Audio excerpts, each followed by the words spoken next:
Hey, you! You're listening to the podcast network of Gamefully Unemployed because you're an untouchable success. To support us and gain access to great exclusive shows like our brand new Supernatural watch-along Himboos, head over to patreon.com/gamefullyunemployed. You'll also get your lucky little mitts on hundreds of episodes of our other exclusive shows like Tom and Jeff Watch Batman, Star Trek The Next Futurama, Spiel Boys, and the complete series of Fox Mulder is a Maniac. We do movie nights, game streaming, regular mini-series and surprise shows, and you can even commission your own podcast about anything you want, within reason. You have nothing to lose and everything to gain by heading to patreon.com/gamefullyunemployed. That's patreon.com/GAMEFULLY unemployed. Probably don't need help with that word.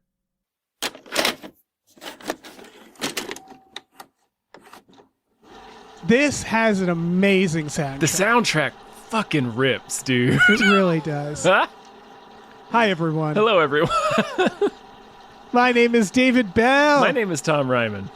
And we just watched Tank Girl. Tank Girl. Women always be taking a lot of time. Women be tanking. Women be shopping for tanks. It's the year 2033. There's no law. No mercy. You're gonna really love this one.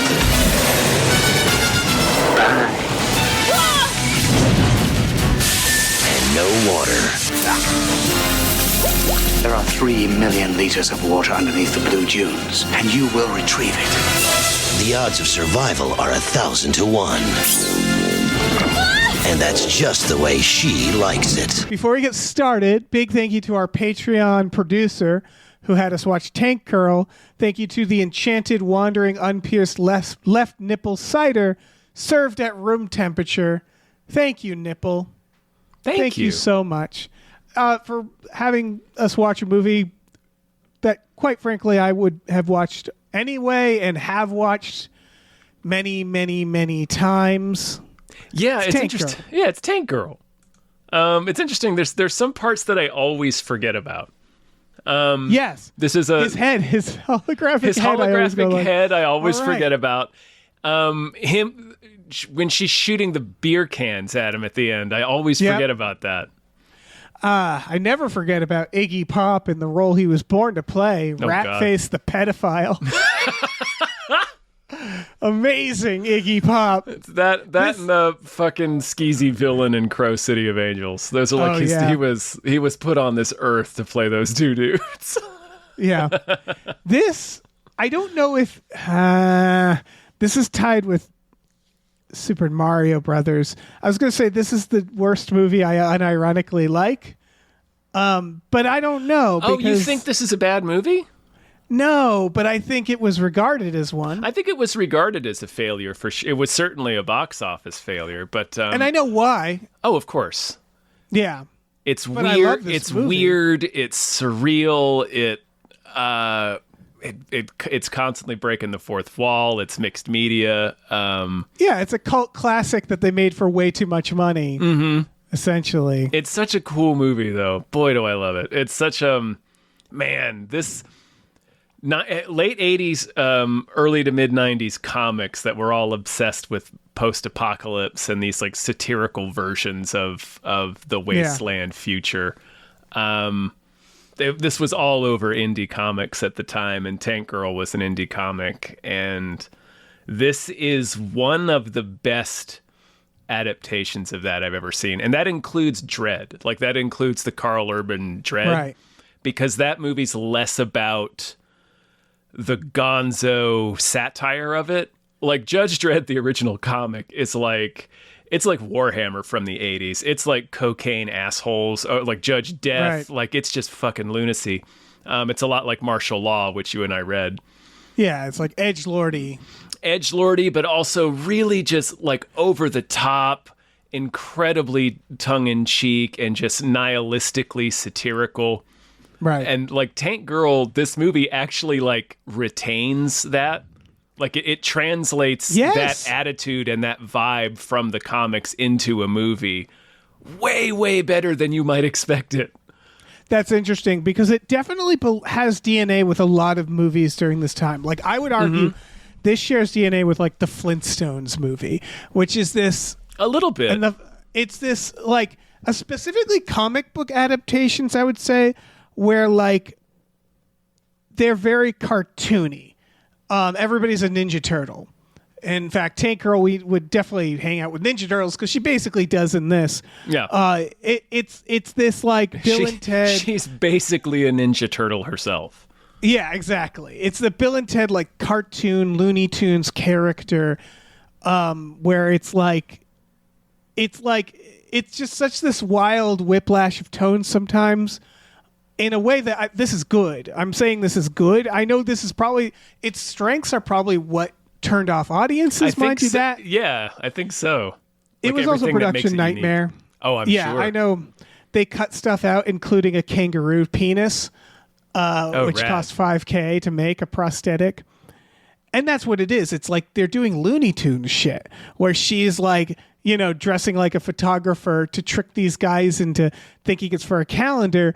In the same movie, there's like a pedophile madam that looks like Ghislaine Maxwell, and like tits and like all this other really adult things mixed in. And so it's like there's like weird like that sand shower musical sequence. There's several sequences that just vibe that are like, let's have a musical number here. Right. Let's have a cartoon go. And again, these are the strengths, and I can see a studio looking at it and going like, shit, is this? I don't think this is for anybody. Yeah, I don't think we can sell this. And that's the thing is like, it's not for mainstream audiences for sure. You don't want to spend a lot of money. It's like doing an Aeon Flux movie, which they did, and they fucked it up because they tried to make it mainstream. And you're like, well, you've alienated the fans. Yeah, you took away the thing that made Aeon Flux unique and just made it into a Matrix clone. Right. This didn't. No. And I think that's why it failed. Yes. Because they spent too much money doing that. Yeah, I'm glad they did. I'm not familiar with the comics beyond this movie and what we see of them in this movie, really. And just like kind of what I absorbed through osmosis in the early 90s. Right. So I'm drawing a lot of this from like comics of its type at the time. Right. But it does seem like this is what the tone was. And like this has a lot in common with like Johnny Mnemonic. Yes. Cassette futurism. It has a lot in common, frankly, for me at least, because I grew up watching this film alongside like Empire Records. And I guess SLC Punk was there. Yeah. And like those Dazed and Confused, the ones that are like, this is what it means to be like a cool young adult. The soundtrack, as we said, like starting with Devo, fucking it has an Iggy Pop in there, Richard Hell. It's just like it has Bjork. It does. Where it's just like, this is cool. Excuse me. We're doing coolness. Like it's like a baseline when you're younger than when you're like a preteen where you're like, got it. This is fucking cool. And I agree. And so it's like it's a teen stoner hangout movie, but in the apocalypse. Yeah. Also, like, at least in mainstream American movies, there haven't been, certainly at that up till that point in 1995, like female leads like Lori Petty in this movie. Yes. like you said, she's Bugs Bunny, but like a really more.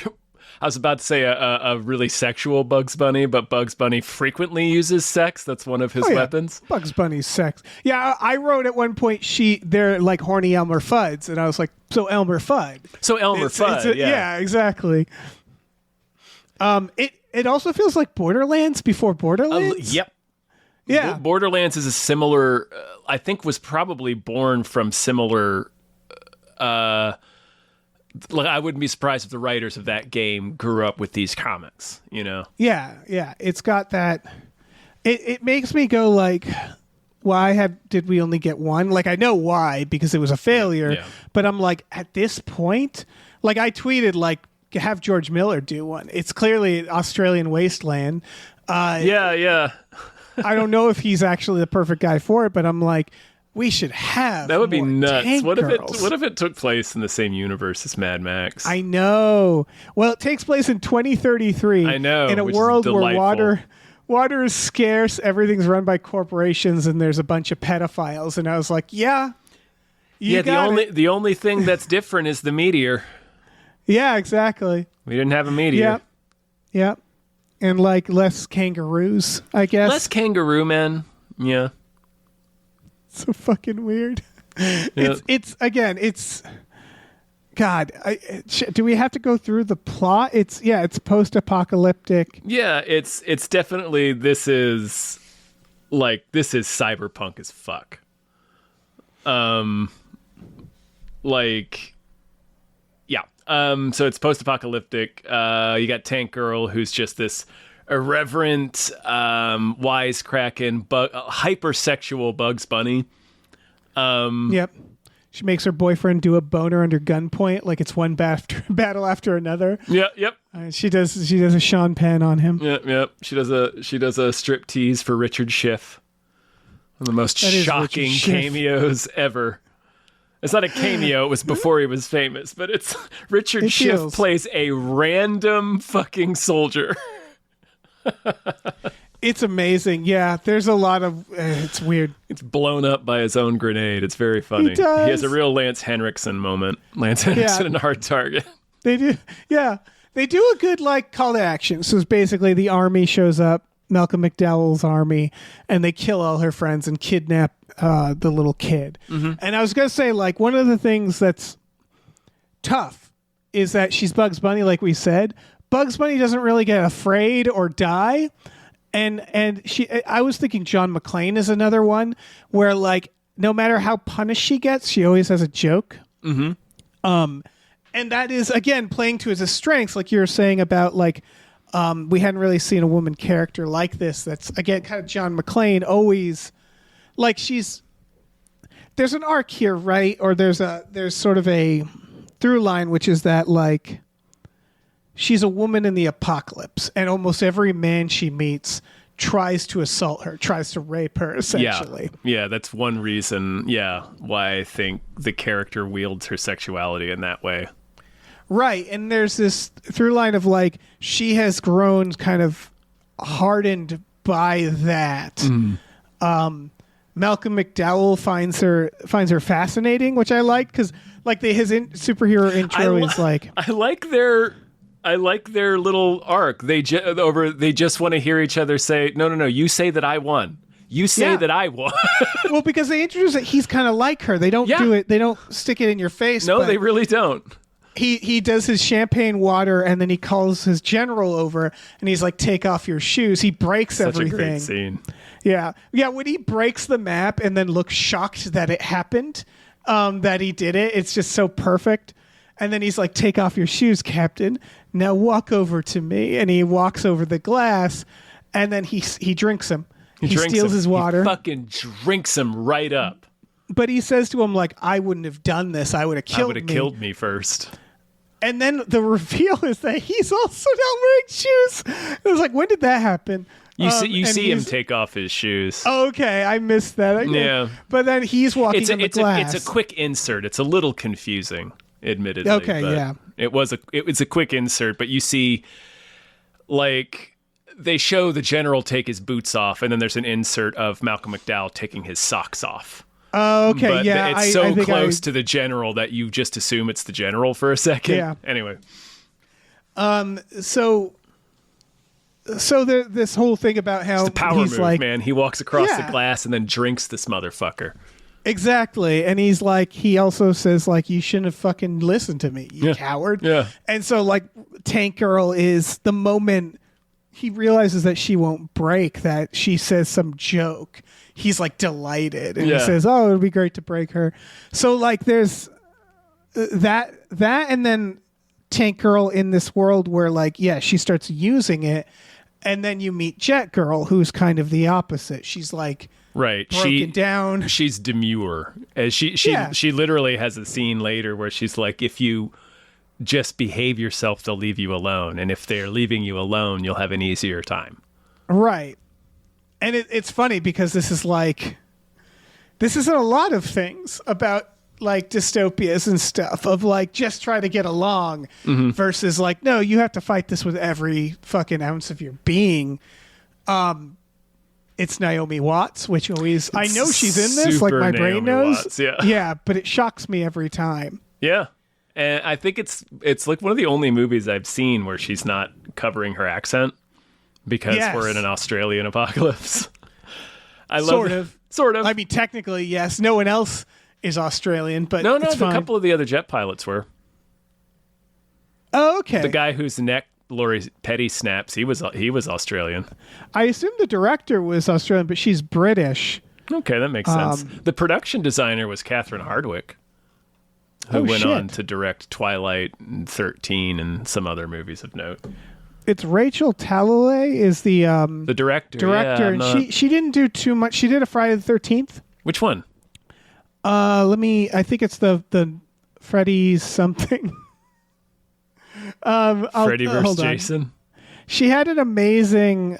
No, it wasn't that. She had an amazing quote about the kangaroo dick, which is that MGM got rid of it, and she's like, "I'll find it. Hold on. Let me find out what she directed. Is The Final Nightmare? Freddy's Oh dead. shit! Okay. Yeah. Okay, that's a funny one. That I like how fucking weird that one is. Like that's a real Gremlins 2 of a Freddy movie. Yeah. I don't remember it that much actually. It has fucking Tom Arnold and Roseanne Barr in it. Oh, He Jesus. kills Breckenmeyer with the power glove and says, "Now I'm playing with power." Oh, right. Okay. She has It a rules, comment in other about. words, in it, yeah. Oh wait, no, this isn't. It's not. Hold on. It's not her saying this. It's the co-creator of Tank Girl saying this. I don't know if that person's British at all. Just that there was a $5,000 cock. They said it looked brilliant. The studio cut it out. It was for like when she fucks the kangaroo. And the quote I noted was, "The whole scene was very romantic, but MGM took it out. Too bestial. We were going, it's innocent. It's like seeing your mom and dad in bed together." It's like, is it? Is it? Like, listen, I want the kangaroo I wanted cock in to see her fuck that but that is kangaroo an dick. unhinged What thing to say. What a deranged thing to say. Did you? I think we bring this up every time we watch it. But did you notice Boog is Bear from Ice? Oh, fuck, that's where I know him from. He's Bear, the pilot from the X-Files episode Ice.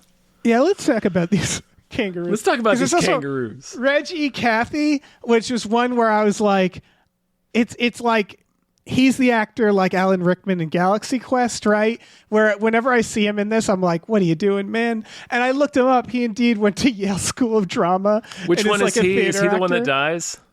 He's the one with the glasses who's like, he's the one who's from The Wire. Oh, fuck, what's his character's name? He is DT. He's like the sophisticated, dignified one. Right, the one who gets shot, right? I think so, yeah. He plays the same role in The Mask. Yeah, he's the one in the mask. He gets shot and dies in Dorian Tyrell's arm. Yeah. It's just very funny because I'm like, he feels above it, but he's not because no He's actor not. is He was above. in The Mask the year before. Nobody's above a job. Ice-T said of the makeup that it beats prison. And I was like, yeah, I guess Yeah. if you put it that way. Yes, it does. Yeah.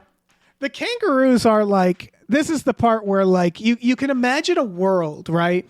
Where Tank Girl is big and they become the new Ninja Turtles, right? Where there's like a Saturday morning cartoon of this shit where like they dumb it down. Because that's the thing is that you could see the studio seeing these kangaroos and being like, so like for kids. And they're like, no. One of them suggests they rape her. And it's like, huh? Can we not have that? And they're like, too late. No. We're filming it. No. We have to have it. Yeah. Do they have Like, to be it's- kangaroos? Yes. Yes. It's like it's the Gremlins 2 shit. Yeah. Where it's like here's a grunge one, here's an Ice-T one. Here's the like, iced tea one. Here's the dumb one, here's the rapist. And it's like, what are we doing? What I love it. is any of this? It's perfect. It's a perfect film. Yeah, they start dancing. That's another thing I always forget about are the several musical numbers.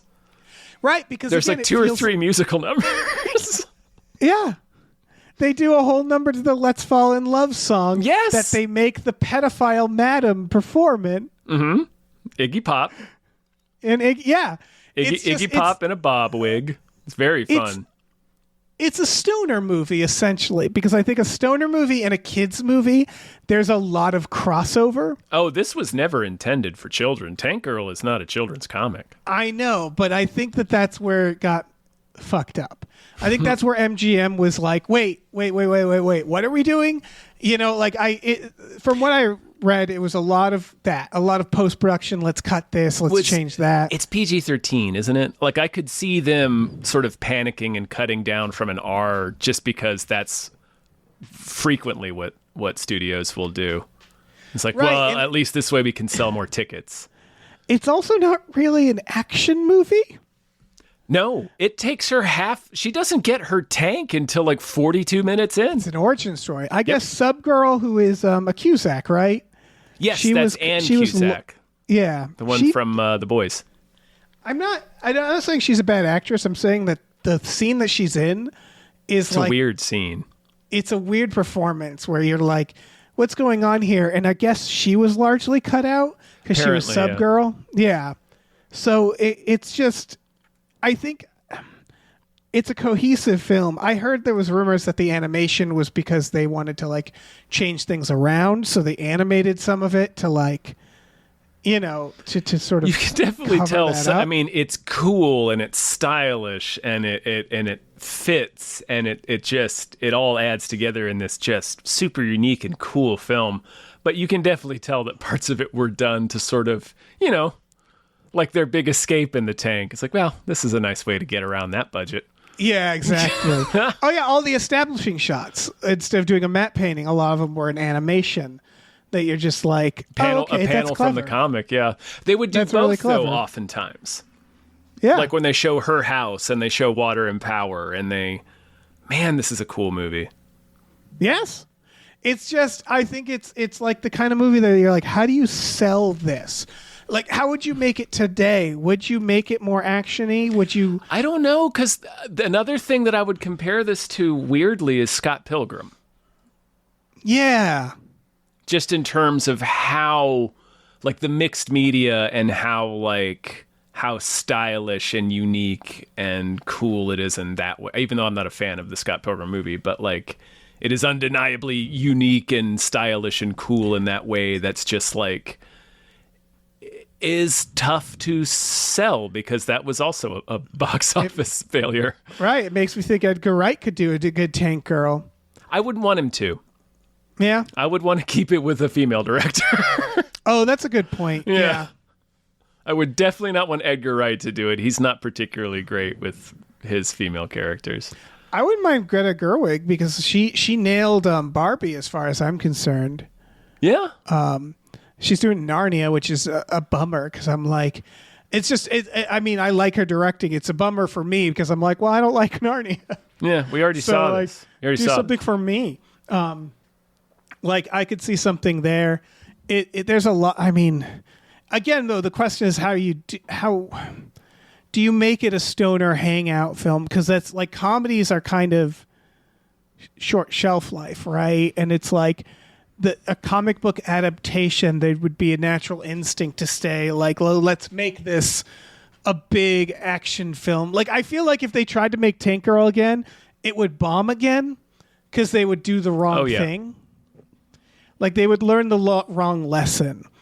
But I'm not even sure, like... Again, it's sort of like an Eon Flux movie where if they did it right, it would cost a lot of money and no one would see it. And it's like, potentially. So I kind of get... Potentially. Yeah. I think a lot of the instinct, at least for Eon Flux, was maybe focusing on the action. And I could see that, like, that being the thing that would go wrong if somebody tried to remake Tank Girl today. Would be like, oh, let's just cram it full of, like, tank action. And, like, 90% of what makes this movie cool is not that. Like it's existing in the world with this character, and the world itself has an attitude, and like it needs it's like a just James cool, Gunn yeah. like yeah, reimagining. something like that, yeah. Where James Gunn had the ability to say, this thing that nobody cares about, I'm going to make you care about it. And it's a weird. similar- It's weird as shit. Yeah, it's extremely weird. Some would Yeah. say it's stupid. But again, it's like there's Star Wars qualities to this, like her weird ox, her ox. Yeah, like, when they shoot looks the just- ox, that's actually like that might be the most emotional moment of the film. Yes. There's several moments like that where they do a good job where they're like, okay, she's John McClane, so we need a Holly, basically. And in this case, it's the little girl, where they give her stakes where Malcolm McDowell. Do they give a reason why he puts her in the tube? The tube is a great idea, Tube is a great idea, yeah. but I don't know why he didn't just like shoot her. I forget. He's just evil villain shit. He's baiting, obviously. He wants to break her. The tube is cool, but I feel like you could. So the tube, for people who don't know this movie, is they slide you head first down a giant tube that gets Narrower. smaller. Yeah, which is a nightmare. Yeah. But then he slowly fills it with water. But I have to say, he fills it with water at such a speed that I feel like you could drink your way out. You could drink to keep up. For a while. I'm not saying For a forever. little bit at least. I'm just saying that when I was can watching drink how our slowly, way I out. was like, she could drink some of this. Drink. She You know could you're probably, thirsty. You live in a desert. Yeah. Water shortage. Suck some of that down. Yeah. Replenish your bodily fluids, your precious bodily fluids. Yeah. Yeah, why not? I don't know. We didn't even talk about like the set design. The world building Is cool. I think is really fucking good. Yeah. There's like little subtle things like them like being, all the facilities feel like they're half underground, and they'll do stuff like they'll go up and you'll see that it's the top of a parking garage, or like where the Rippers are, it's a bowling alley. Mm-hmm.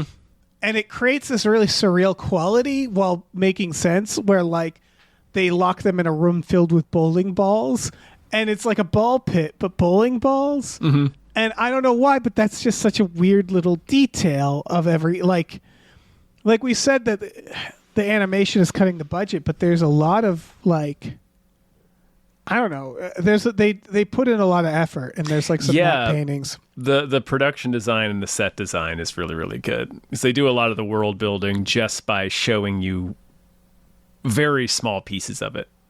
Like, we just see her house. We just see like some rooms in the Department of Water and Power, and we see some parts of the desert. But like the set decoration and like the stuff that's in the background and just the way the characters are interacting with the different locations, just it fills you in completely. There's a little bit of narration in the beginning where she explains a meteor hit, but that's it. That's all you need, really. Yep. Yeah, most of it. I'd say the only setting that was so like the quarry. There's this tank. Like the action sequence is shot in a quarry, and it's just so clearly shot in a quarry. Yeah. I guess there's nothing you can do about that. Yeah. Also, did you notice at the end you can see so many wires? There's so many stunts where the Rippers are throwing guys, and they'll be like holding them, and the wire will just be there for a second, and you're like, oh, he's gonna throw that guy. It's very funny. I didn't notice that. Again, it's like I get why audiences like this is. It's right up there with the Super Mario Brothers movie, where it's the 1993 one, to be clear. Yes. I would say the difference between this and Super Mario is that there is like some meandering in this. And what I mean is that like it's a lot of fetch quests. It's a lot of, okay, I think all my friends are dead. What is the first thing she does? She goes and... Well, she gets captured. She goes to get revenge, right? And then... No, she's captured. You're right. She's captured when they show up, when Richard Schiff shows up, and then she escapes. Well, she tries to escape, you're right, and then is used as bait to go find the Rippers, and then they team up with the Rippers. No, the Rippers kill everybody. they fuck off. They go to visit Ghislaine Maxwell. That's right. They run into Subgirl, who tells them to go here. Like they're walking through the desert, and she's like, "Go here."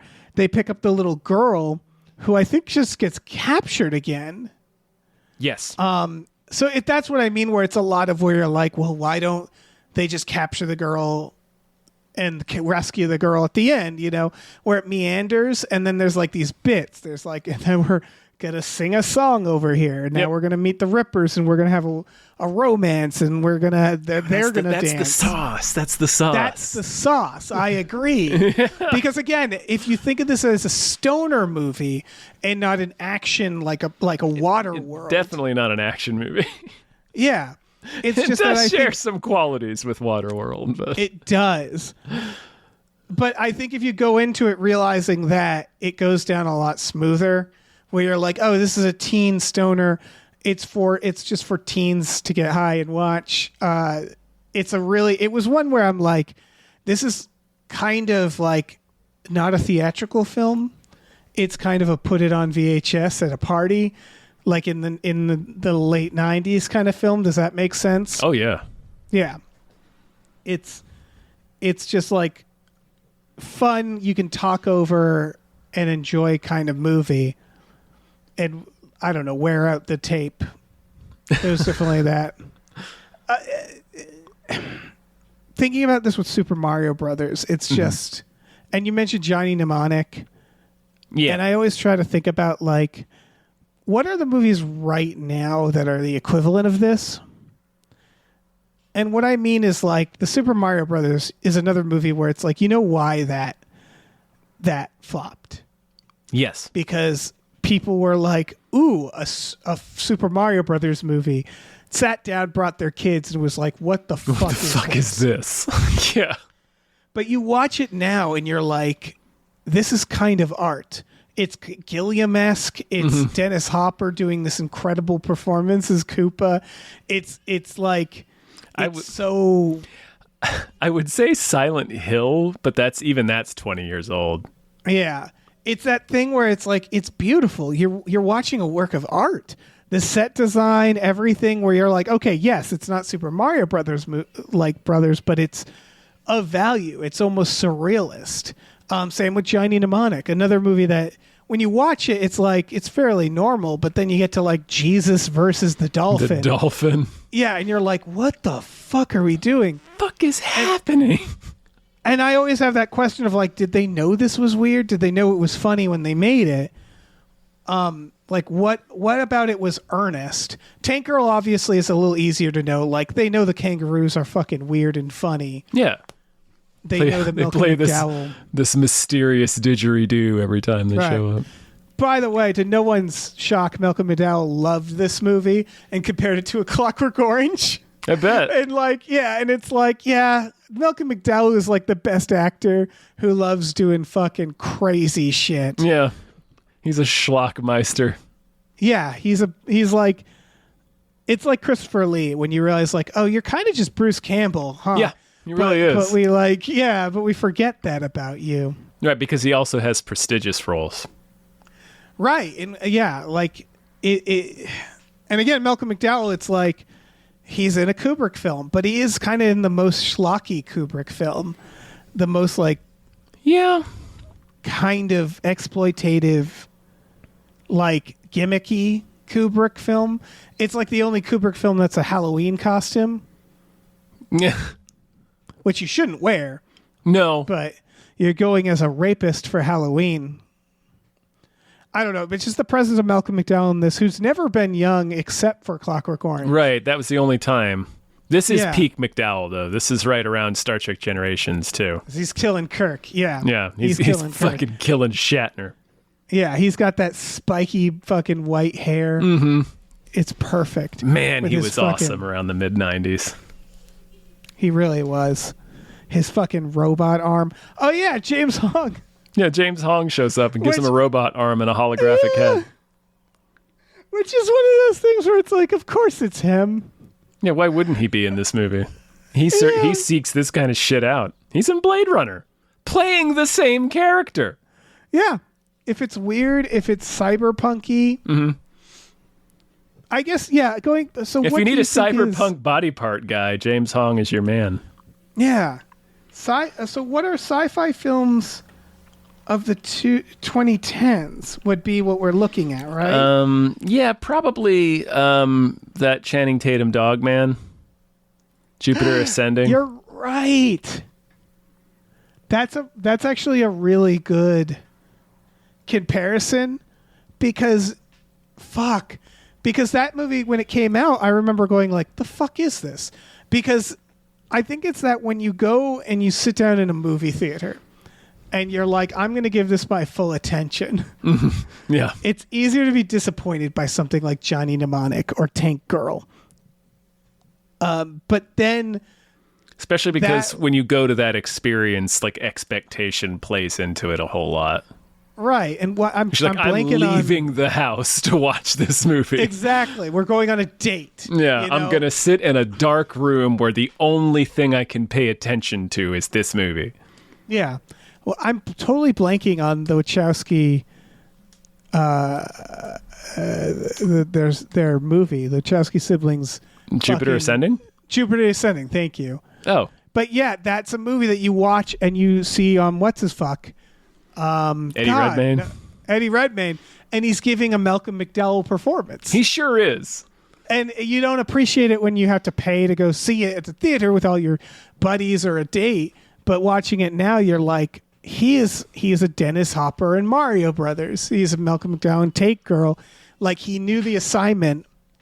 And all you can really hope is to make something that'll later become like an ironic cult classic. My question is, do you think that would be your reaction to Tank Girl if you saw it in theaters? I'm not sure. At this age. At the time, at age 12? That's why I mean, I'm genuinely not sure. Oh, as an adult. Yeah. Oh, I'd probably be into it. I like to hope I would. Like, I actually didn't see Tank Girl until I was an adult. I don't think. I might have seen. You know what? No, I think we rented it. Yeah, we definitely rented it. So I did see it around the time it came out. Right. But it wasn't a movie I revisited until I was an adult. And I was like, oh, shit, this movie is good. Right. Yeah, for me, this was like around the same era as like Clerks or Mallrats or SLC Punk or any of the... Suburbia. Or, like I said, Suburbia. Anything that's sort of like you're a teenager and you're just discovering movies that you like and you just watch them over and over again and you start like some Henson stuff I'd put into this, like Labyrinth, Dark Crystal. Yeah, adjacent anyway, obviously the cyberpunk thing, but just the sheer weirdness of it. Yeah. But yeah, like this, I think Jupiter Ascending is the closest thing that I can immediately think of. I'm sure there are other examples. If it were better, that Rebel Moon movie that Zack Snyder made. Oh yeah, yeah. There's always room for that for weird. Yeah. You know. Yeah, we love it. And we love weird. But it feels like it's not even like that's the thing about Jupiter Ascending is. I don't want to prop it up too much because I remember also it feeling mediocre. It's not a very good movie. It's pretty boring. But there's some pretty inspired stuff in it. Yeah. And that, again, though, because look at Tank Girl. When did it come out? 1995? Yes. Would this also feel mediocre? Because a lot of it is an aesthetic that we're used to. It's a little Star Wars. It's a little Mad Max. It's a little Johnny Mnemonic. It's all like that cassette punk stuff. While it's charming for us, probably felt mediocre at the time, I assume. I'm trying to... The best frame of reference I personally can use for this is early to mid-2000s futurism, where, like, Spy Kids, where, like, I remember at the time it feeling really, really mediocre. Swordfish. Yeah, and now as an adult, I'm like, I kind of miss it. You know, like there's a nostalgia there for it. Not for me. The lo-fi stuff is where I'm at. Yeah, it's still not my favorite, don't get me wrong, but like the late 90s is more where it's at. Congo, where you're whipping out like a weird satellite phone. Same year. year, Dave. Yeah, where everything is beige and blocky. Year as Tank Girl. Yeah. But I don't know, man. I don't know what's nostalgia or what's not. It just doesn't feel phoned in. Sam Winston, of course, did the prosthetics for this. It's like it's not phoned in at all. Yeah. Yeah, it's this huge, expensive swing for something that's weird, and I think we had a long time where we weren't doing that as much, and I do think we're bringing it back. I think James Gunn brought it back a bit. Yeah, I'm sitting here trying to think of more recent examples of like a Tank Girl adjacent type movie, because even Jupiter Ascending is like more than 10 years old at this point. Yeah, and I think the hard part is identifying not the exact, like, a movie that takes a huge, weird swing that most people are just like, ew, thumbs down. And then over time, people go like, wait a second, I get it now. Like, Hannah has introduced me to Josie and the Pussycats is one of those movies, right? Oh, yeah, both of us, actually. She had us watch it for Best Bad Movie.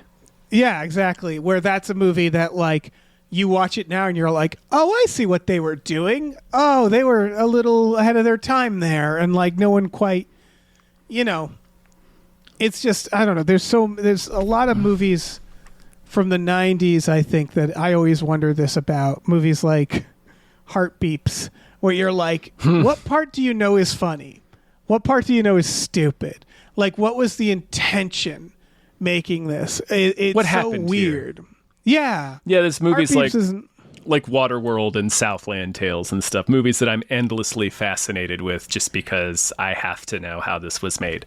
But Tank Girl's less of a mystery, I think, because Tank Girl, it's like, no, it is supposed to be just a funny... I'm interested in, this for a different reason. And, the normal reasons of, I like this movie, it's cool and unique. I'd like to sink my teeth into how this all came together. You mentioned it was troubled. I don't know anything about this production. So like when we're done recording, I'm going to go see if there's like an Arrow DVD or something, like a big beefy special edition of this would that be I can. A good one for that. For serious. Yeah. Like this is a good Strange Days. That's another one. Oh yeah. You can't hardly find Strange Days. Yeah. No, you can't.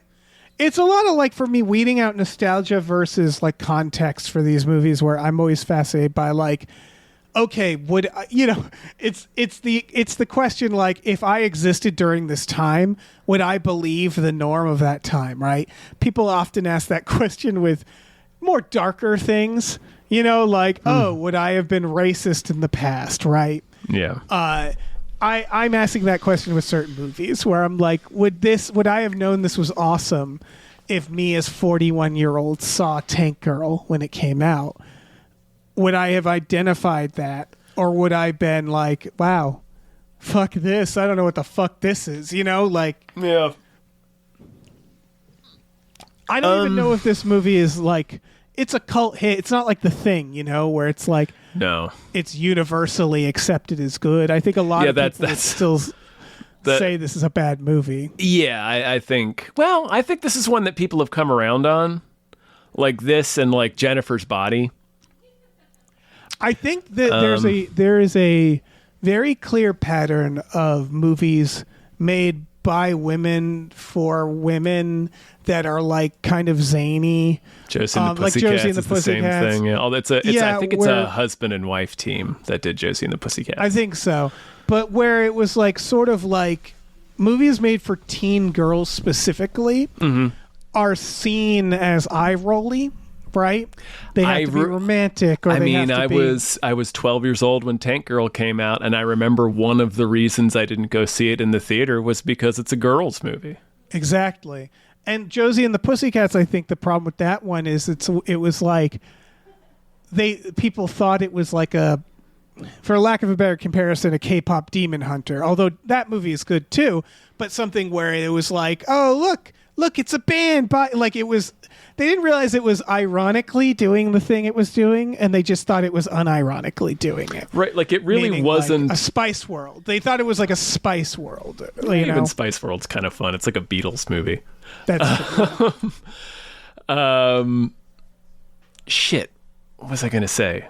I was Sorry. The reason I watched Tank Girl so much is one of my closest friends growing up was a teenage girl who was just who lived up the street from me. So I'd go over her house and watch stuff with her. And so I think I wouldn't have seen Tank Girl until later if it weren't for that, right? Like, so that is probably, again, it's aimed at a certain audience. Yeah, but by the time it was on video, I was way more into this stuff. Yeah. Like, I started to get really into, like you said, cassette punk and cyberpunk, and like I was getting really into Mutant Chronicles around this time. Right. But yeah, man, I had a point that I was thinking of. Anyway, sorry, that's all right. No, just the main through line again is like all the guys are fucking. I think most of the guys in this are bastards and rapists. Most of them are, except for a few, threatening sexual violence. Yeah, right. And the few that are good are like freakish. Although even the kangaroo is a rapist, which is such a weird part of this because it's like they're friends with the kangaroo, and we're I supposed get, to like them. Right. She's unconscious when the kangaroo suggests it, and then everybody shoots it down. But it's a weird suggestion. Right. But like the it's weird. It's weird they didn't have a like, group meeting and be like, okay, we're concerned, Tim, that this is the immediate thing you suggested. Yeah, exactly. But it's interesting because the message is kind of like to teen girls, like, and specifically those like in, probably like, into punk, because there's a lot of punk in this. Like, it's a punk movie. Yeah. This is a punk movie. Yes, it has it a punk is. soundtrack. Yeah. I think that's part of Got it. a Is deep like cut from Bush. Yeah, it's a very like big budget punk movie. Yeah, it's like $22 or $25 million. Although apparently Green Day was supposed to be in this, and then they got too big that they couldn't afford them. That sucks. Yeah, I also heard they were going to use a cover of Devo's "Girl You Want," but couldn't afford the cover version and had to settle on Devo. Had to settle for the actual song. That's very funny. Which is very funny, yeah. It works better. Yeah, I love Devo. They're weird little freaks. Yeah, fucking freaks. Yeah. No, but it's sort of saying, like, watch out for dudes. And a also, lot of them like, are rapists, even the ones that are quote unquote in your group are cool outcasts. Yeah. Still might be rapists. Yeah, and it's like there's a through line of like owning your sexuality and not being afraid or ashamed of it. Like, right. It's sort of part of what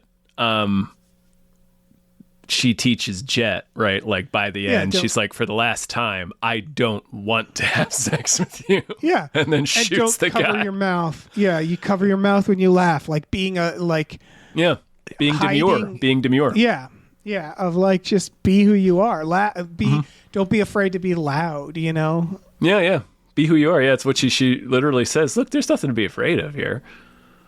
Right. And I think it's really funny because a lot of the characteristics of like loud, cartoonish Bugs Bunny woman usually gets the critique of she's annoying. Mm-hmm.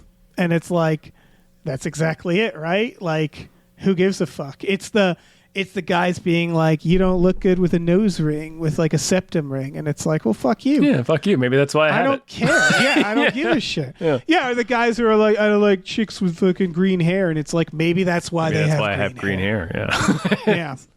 Go away. Yeah. And this is all firmly in that place. She gets her last Boy Scout moment. Touch me again, I'll kill you. Oh, yeah. Again, that's Bruce Willis is a big crossover with this character, I think. Yeah, no, this is she's a more Bugs, a more outwardly cartoonish John McClane. Yeah, or Bruce, like Last Boy Scout, where he's trying to torture him and he says, "Play some rap music." Play some rap music. Yeah. It's shit like that where it's like she's beaten down, she's been completely fucked up. This place has been swell, but the swelling's gone down. Yeah, exactly. Killer lines like that. Yeah. Yeah, Lori Petty, man, fucking incredible. rocks. She should have had a bigger career. Absolutely, 100%. The failure of this movie may have hurt her. I don't know. Women Yeah, tend to A get League put of Their Own. in jail in movie jail longer than men do. Yeah, and it's sad because like Point Break, she's great casting in that, but Tank Girl shows that she can fucking like lead, Be a lead, and like yeah. not just like she commands the movie. Exactly. Like she And is it's, the movie. Yeah. Oh yeah, she is Tank Girl. Mm-hmm. It's it wouldn't be Tank Girl without her. It's just again, it's like it's the casting is great. Right, it was kind of like the perfect time to make this movie because you had Yeah, it was. Lori Petty in her prime.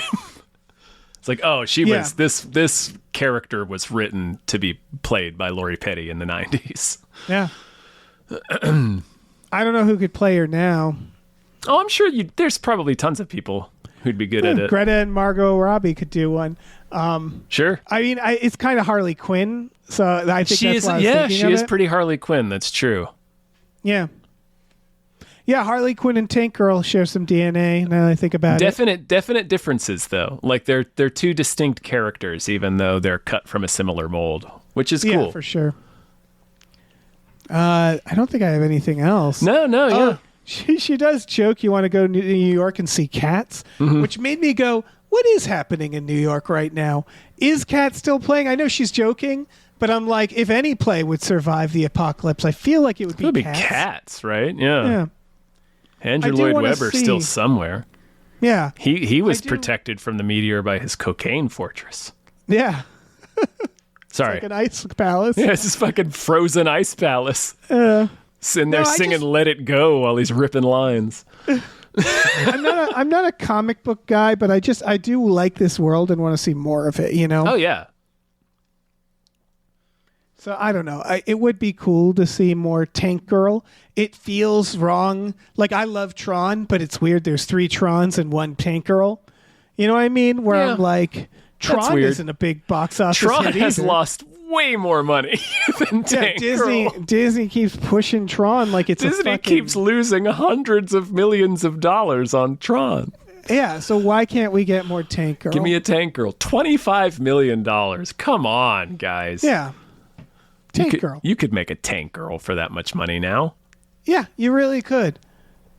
It would be great. Fucking make it. Yeah, do it. Cowards. You fucking cowards. All right. Yeah, we're done, I think. Yeah, big thank you once again to the Enchanted Wandering Unpierced Left Nipple Cider served at room temperature. Delish. Thank you so much for that. Thank you. This Oh, was, what does Malcolm McDowell say? Lovely. After he drinks that, dude. yeah. Small note, love small he script drinks it, note. dude. Small script note. I would have had him drink it and just go, and Yeah. then have that be the end of the scene. Yeah, you're right. That would have been good. Lovely was pretty good too, but Oh, yeah. Oh, another quick note. I love this is the 90s where movies just end. it did just appreciate that. fucking end. Virtuosity. Just pulled the Yeah. ripcord. Let's get the hell out of here.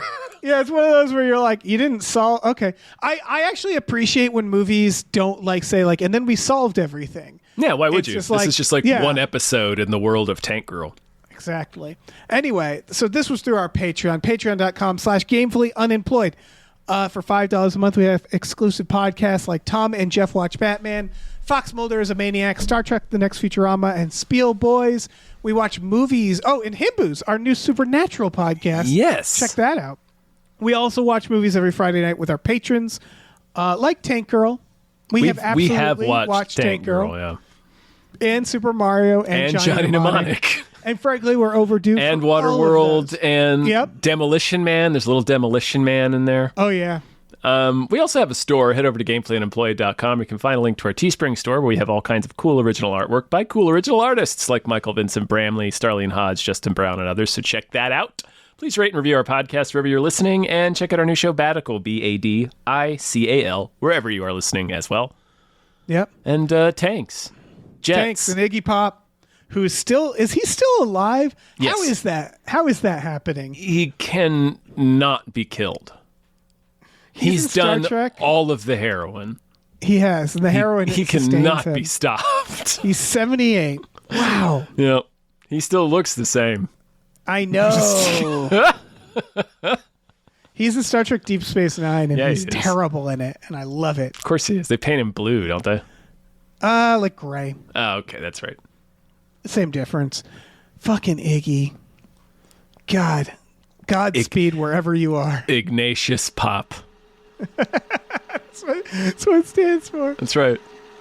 Ignatius Popinski. Hey, listen, our music is produced by Chris Corlew. You can find him on twitter.com as the Corlew, or go to shipwreckedsailor.bandcamp.com. Our channel artwork is produced by Michael Vincent Bramley. For more of his work, go to mvbramley.art. Our episode artwork is by Justin Brown, available on Twitter as Justin T. Brown or at artnessbyjustinbrown.com. And finally, additional artwork is by Starlene Hodge. You can find her work at starlenearts.com or on Twitter as StarleneX. Cool. Goodbye.